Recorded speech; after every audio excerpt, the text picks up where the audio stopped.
কোটা সংস্কার আন্দোলনে নিহত মীর মাহফুজুর রহমান মুগ্ধর যমজ ভাই মীর মাহবুবুর রহমান স্নিগ্ধকে কাছে পেয়ে আবেগ আপ্লুত হয়েছেন সমাজ কল্যাণ এবং মহিলা ও শিশু বিষয়ক উপদেষ্টা শারমিন এস মুর্শিদ। সোমবার বিকেলে সচিবালয় অন্তর্বর্তী সরকারের 1 মাস পূর্তি উপলক্ষে সংবাদ সম্মেলন ডেকেছিলেন উপদেষ্টা। বিকেল 3টা 35 দিকে সমাজ কল্যাণ মন্ত্রণালয়ের সম্মেলন কক্ষে উপদেষ্টার পেছন থেকে এসে একটি ছেলে বলেন, আমি মুগ্ধ। উপদেষ্টার সঙ্গে সঙ্গে চেয়ার ছেড়ে উঠে তাকে জড়িয়ে ধরেন। আপ্লুত উপদেষ্টার গলা থেকে আর কথা বেরোয় না। খানিক পর কিছুটা ধাতস্থ হয়ে তিনি স্নিগ্ধর কাছে তার পরিবারের খোঁজ খবর নেন। ধরা গলায় কথা বলতে বলতে তার মাথায় গালে হাত বুলিয়ে দেন।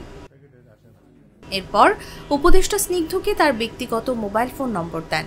যে কোনো সমস্যায় তার সঙ্গে যোগাযোগ করার পরামর্শ দেন। স্নিগ্ধ যে কাজের জন্য এসেছে তা দ্রুত করে দিতে মন্ত্রণালয়ের কর্মকর্তাদের নির্দেশনা দেন। এরপর সংবাদ সম্মেলনে সমাজ কল্যাণ উপদেষ্টা সাংবাদিকদের বলেন, আন্দোলনকারী বাচ্চাদের স্বপ্ন পূরণে আমরা প্রতিজ্ঞাবদ্ধ। সে কথাটি কিন্তু আমরা কেউ এক মুহূর্তের জন্য ভুলি না। আপনারা লক্ষ্য করে দেখবেন, স্নিগ্ধ যখন এখানে ঢুকলো, আমাদের মুগ্ধর যমজ ভাই, আমি তো আবেগ নিয়ন্ত্রণ করতে পারিনি। আমি জানি অনেকেই হয়তো পারেননি। আমাদের চোখের সামনে ভেসে ওঠে কি চরম আত্মত্যাগ এই বাচ্চাগুলো করেছে।